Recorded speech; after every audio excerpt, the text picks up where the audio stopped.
Merci. Bonjour. Il faut dire qu'au début, vous étiez 100 et quelques ans, mais aujourd'hui, il y a des milliers, pour pas dire des millions de gens qui reçoivent votre message. Et c'est ça le plus important. Moi, souvent, les gens posent des questions quand on fait des vidéos aussi. Les Togolais sont-ils des peureux? Cette question-là, je pense que chacun d'entre vous doit se regarder dans le miroir et vous poser cette question. Est-ce que je suis un peureux? Si j'ai peur de me battre pour mon pays, eh ben, je vais me battre pour quoi? Qu'est-ce qui me reste d'autre? La terre où je suis né. Si j'ai peur de me battre pour cette terre-là, je vais me battre pour quoi d'autre? J'aurais beau être milliardaire, ces milliards-là, je suis allé les chercher pour ma terre. Aujourd'hui, tu auras beau habiter aux États-Unis, au Sénégal, en Côte d'Ivoire, tu restes toujours togolais. Ceux qui sont à l'extérieur, moi, si je pouvais, je leur dirais demain, peu importe où vous êtes, quand les Togolais sont dans les rues, vous aussi sortez chez vous. Prenez vos drapeaux togolais. Même si vous n'avez pas fait de demande de manifestation, ayez le drapeau togolais avec vous, marchez dans les rues de Paris, marchez avec dans les rues de New York, marchez avec dans les rues de Toulouse, à Bruxelles, partout. Quand on va vous demander qu'est-ce qu'il y a, c'est le football, vous allez répondre non. Aujourd'hui, le Togo est en train de montrer que ils vont se libérer. Le Togo fait un combat. Il ne faut pas juste rester et attendre, regarder ceux qui sont sur place. Il faut aussi démontrer, envahir les réseaux sociaux pour que le message puisse passer. Personnellement, pour moi, je pense que là, c'est le meilleur moment. Vous avez réussi à faire en sorte que énormément de blogueurs sont concentrés sur ce combat-là. Eh ben, il faut persister là-dessus. Il faut rester bloqué là-dessus. En 2025, on va savoir si les Togolais ont du courage ou pas. En 2025, on va savoir si le Togo pourra se libérer ou pas. En 2025, on va savoir s'il y a des révolutionnaires au Togo ou pas.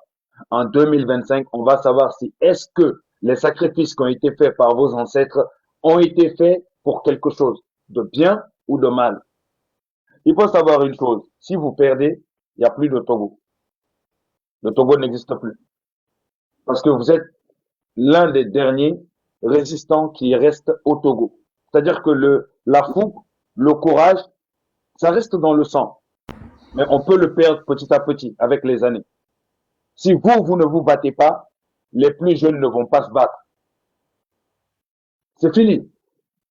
Les générations de marques, dans 10, 20 ans, ils seront plus là. Ceux qui auront de la chance seront ceux qui auront réussi leur vie et les autres seront tous à la poubelle. Aujourd'hui, ce que Marc fait, il est en train de inscrire quelque chose dans les gènes des plus jeunes. C'est-à-dire qu'aujourd'hui, il y a des jeunes Togolais qui sont assis, qui regardent Marc et qui veulent être comme Marc, qui veulent se battre comme Marc. Mais il est en train de leur transmettre quelque chose dans leur gène. Regardez, Marc, je vais vous rappeler un truc. Nous, il y a quelques jours, tous les Sénégalais sont sortis manifester. Les gens sont sortis manifester parce qu'on les avait virés de leur travail. Et ils n'avaient pas peur d'affronter les militaires devant. La gendarmerie était là, mais rien à foutre. Parce que le pays appartient au peuple. Elle n'appartient pas à aucun gouvernant. Si vous n'êtes pas capable aujourd'hui de faire une démonstration, montrer au peuple africain que vous avez le courage, plus personne va vous respecter.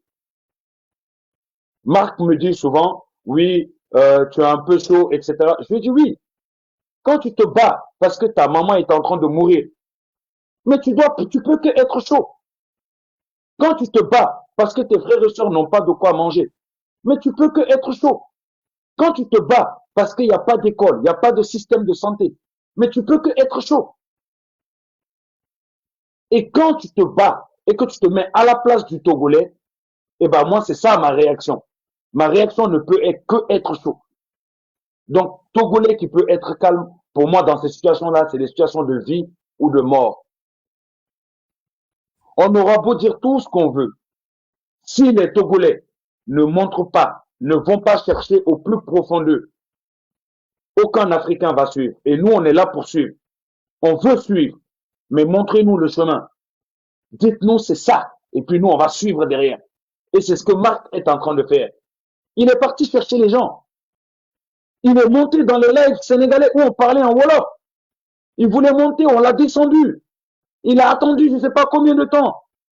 Il a refait sa demande, insisté. Il est venu. C'est maintenant là. Tout va se passer là, parce que tout le monde a les yeux rivés sur vous. La CEDEAO vous regarde. Les Européens vous regardent. Les Africains vous regardent. Même en Côte d'Ivoire où il est difficile que les gens puissent enflammer quelque chose là-bas qui vient d'un autre pays, vous avez réussi via Corolet. Au Sénégal, vous avez réussi via moi. Et ainsi de suite. Au début, quand on commençait, il y avait trop d'attaques. Les gens disaient, oui, vous êtes fous, hein, venez, etc. Il y avait 200, 300 personnes. Mais aujourd'hui, quand on allume les lives, un peu partout, tu vois des milliers de personnes un peu partout. Parce que les gens commencent à se réveiller. Est-ce que le Togolais est plus faible que le Burkinabé? Est-ce que le Burkinabé est meilleur que le Togolais? Est-ce que le Burkinabé a plus quelque chose dans le front que le Togolais? Est-ce que le Malien est plus courageux que le Togolais? Est-ce que le Sénégalais est plus courageux? Le Sénégalais qu'on dit qu'il est diplomate, le gars qui est connu à négocier, même lui-même, on peut pas, lui-même, quand il faut faire la révolution, il sort, il règle ses problèmes. Dans les rues, il ne faut pas être des ingrats. Vous avez votre frère qu'on a attrapé, à qui on a injecté des choses pour dire que oui, il est fou. Mais soyez tous fous. Devenez tous fous. Tout le pays deviendra fou. Mais n'empêche que demain, nous tous, on est assis, impatients, et puis on regarde, nous qui sommes à l'extérieur. On va retransmettre tout.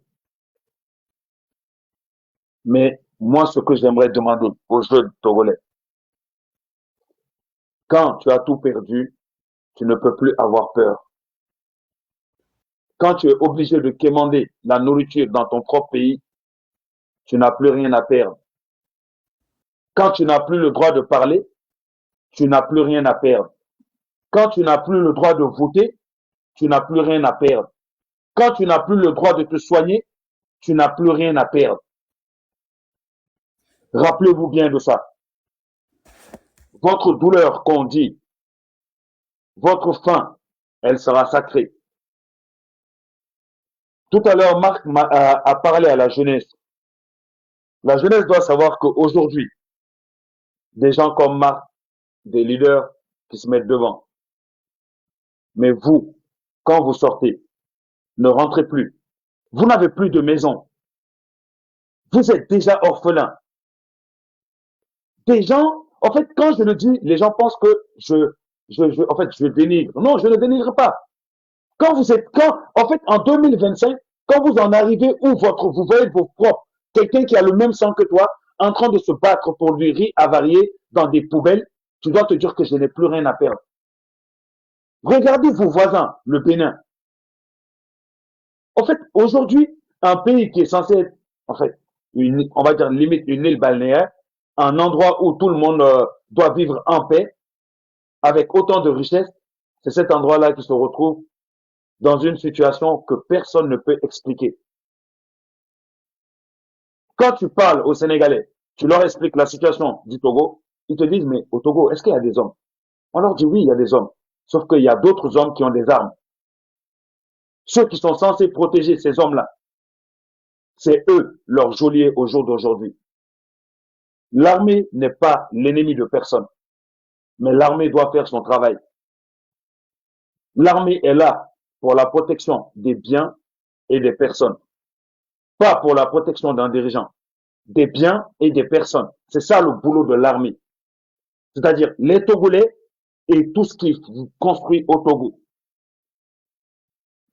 Pour finir, j'aimerais vous dire que chaque pas soit un coup de tonnerre, que chaque regard soit une étincelle, que chaque voix répète jusqu'à ébranler le trône du pourri de celui que j'aime bien appeler faible Niasimbe.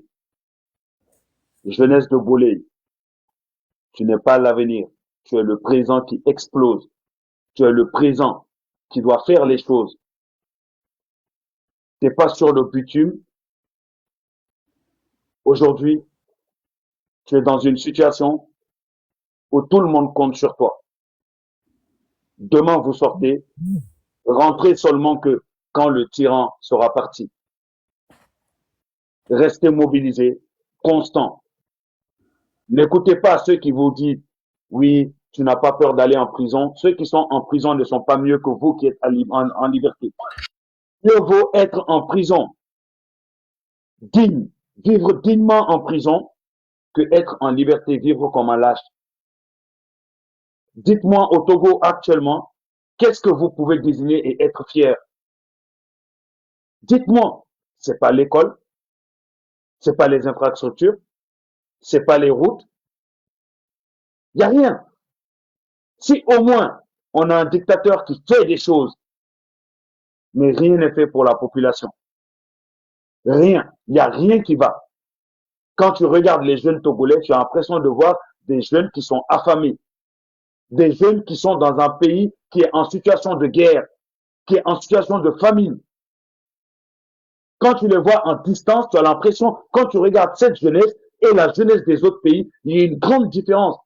Tu vois la fatigue, tu sens le stress. Quand tu croises des Togolais au Sénégal, tu les vois, ils sont tout timides. Tu as l'impression qu'eux, ils vivent en paix. Mais après, quand tu te renseignes, tu vois que c'est la peur, même à distance. Et cette peur-là, c'est fini. En 2025, si tu as peur, va mourir, c'est mieux. Tu ne peux plus parler. Voilà pourquoi je dis souvent à tous les influenceurs et tous les activistes togolais, vous n'avez pas la légitimité de parler dans des débats africains tant que vous n'avez pas réglé le problème qu'il y a à domicile. Je me suis déjà attaqué à Egunti. C'était pour ça même qui me motivait le plus. Pour dire que là, tu ne peux pas parler des autres pays, que ce soit la Côte d'Ivoire ou autre, si ce n'est pas le Togo actuellement. Le Togo doit être ta priorité, votre priorité. Parce que c'est vos frères et sœurs qui meurent chaque jour. Vous n'êtes pas 40 millions, vous êtes 8 millions. Dans ces prisons qu'on a créées, il ne peut pas y avoir plus de 10 000 Togolais là-dedans. Aujourd'hui, ceux qui sont arrêtés, ils sont arrêtés et enfermés à cause de votre irresponsabilité, pas à cause des armes. Parce que 1 million de Togolais qui sont dans les rues, quelle armée s'arrêtera devant eux? Quelle armée? Les médecins arrêtés de travailler. Les journalistes, soyez à l'extérieur. Les policiers qui ne sont pas d'accord, allez pas au travail. Les militaires, pareil. Aujourd'hui, vous avez le peuple. Ceux qui vont oser seront dans l'histoire à jamais. Vous allez libérer un pays enchaîné depuis plus de 50 ans. C'est-à-dire que au jour d'aujourd'hui, au lieu qu'on voit les jeunes Togolais mettre la photo de Thomas Sankara, la photo de Ibrahim Traoré, ça sera la photo de Markanda ou des soldats qui auront libéré le Togo. Votre légende, vous devez la construire vous-même. Vous devez renaître. Et aujourd'hui, il n'y a aucun militaire qui va dire je vais attaquer ce pouvoir et que je vais avoir quelque chose. Parce que tu auras le peuple avec toi. Ibrahim Traoré a osé, il a le peuple avec lui, et voilà le résultat. Assimi Koïta a osé, il a le peuple avec lui, voilà le résultat. Mamadi Doumbia a osé, il a le peuple avec lui, voilà le résultat. Donc au jour d'aujourd'hui, il n'y a aucun militaire qui va oser dire j'étais obligé. Parce que vous avez le choix aujourd'hui. Il n'y a aucun commando qui va dire que non, j'étais obligé. Vous avez le choix aujourd'hui. Pour ceux qui connaissent l'armée, quand on te donne l'ordre de faire quelque chose qui est immoral, de t'attaquer à ta propre population, tu peux désobéir. On dit qu'on suit les ordres, certes, mais quand il s'agit de la population, vous devez être du côté de la population face à l'État, car l'armée doit protéger en priorité sa population. Vous avez signé pour ça, vous avez juré pour ça, vous servez pour ça. Et en 2025, vous serez soit la risée de tous les armées du monde, ou soit les héros de tous les armées du monde. Je vais laisser mon tour aux autres parce que sinon je peux enchaîner comme ça pendant toute la journée. Il y a énormément de choses à dire concernant le Togo. Mais il y a du monde, donc je laisse mon tour. Merci. Merci beaucoup, Yela. Merci beaucoup pour le travail que vous faites, toi et les Sénégalais vous faites pour le Togo. Et merci pour la motivation. Je vais donner la parole à ma sœur Tania TV, qui aussi nous aide beaucoup. Elle nous a prêté son micro. La Côte d'Ivoire a énormément de problèmes, mais elle nous a prêté son micro.